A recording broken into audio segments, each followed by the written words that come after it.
bisu@rbm.mw.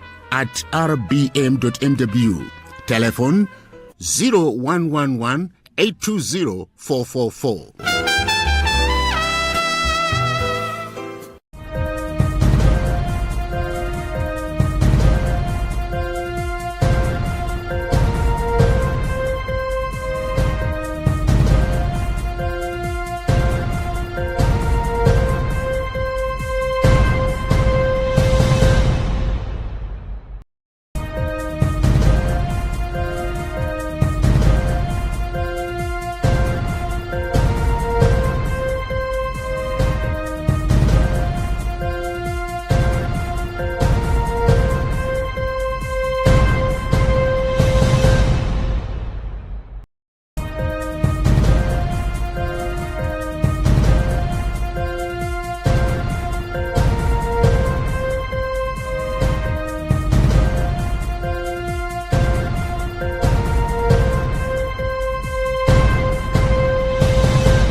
Good morning, wherever you're watching Luntha television. It's time for news updates and with me, Chavi Dishilanka.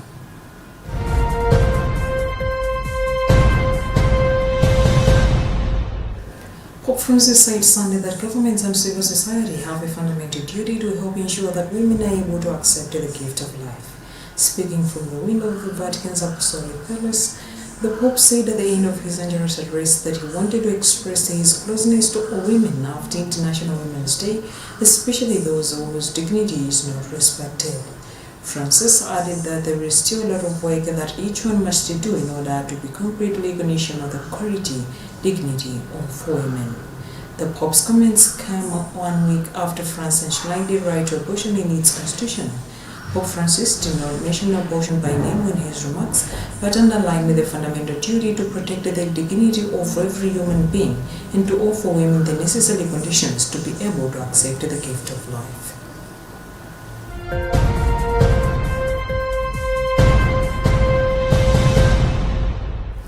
The Department of Water Resources, which is within the Ministry of Water and Sanitation, says the southern region is at risk of floods due to anticipated high water levels in numerous levees from March 10th to 15th, 2024.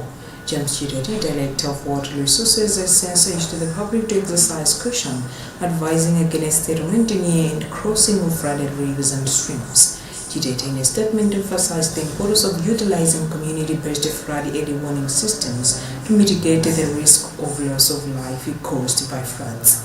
Area Yob Bushwanda, spokesperson for the Department of Climate Change and Meteorology, whose officers had announced that certain areas in the southern region would experience rainfall during the week.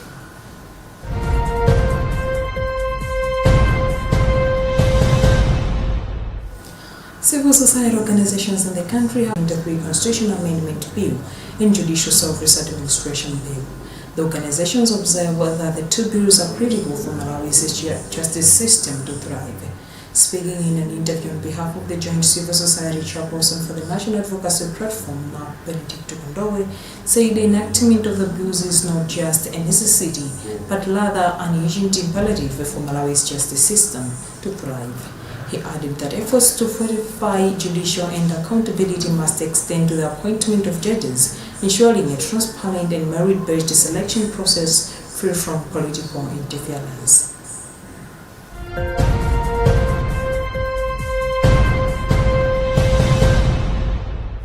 In sports, FC Binya's Big Bullets tactician Kalisto Basuma maintains other teams who come hard on them this season, following their imperative run last season when they swept all domestic trophies. Basua spoke this on Sunday when his side wrapped up a week-long pre-season training at Champions Stadium in Ponela, Dowa.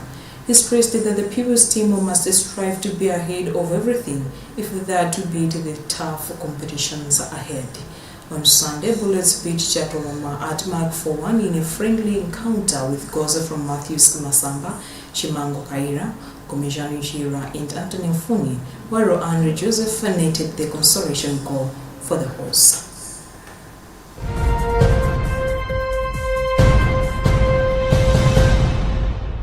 And in other news, Nigeria's Central Niger State has renamed a newly renovated Lobe Airport after President Bola Tinubu, sparking criticism. The state spokesperson Hajia bin Tamamamo said the Mina International Airport was renamed in recognition of the presidency development of the state. However, some Nigerians have criticized the move, questioning its economic significance. Mr. Nenu is expected in Mina, the state's capital, on Monday to commission the remodeled airport and flag off an agricultural processing zone. The airport was formerly known as Abubakar Imam International Airport, named after Nigerian writing journalist who pioneered the first Hausa language newspaper in northern Nigeria. Last year, aviation authorities announced plans to rename 15 federal airports after prominent Nigerians, including former presidents.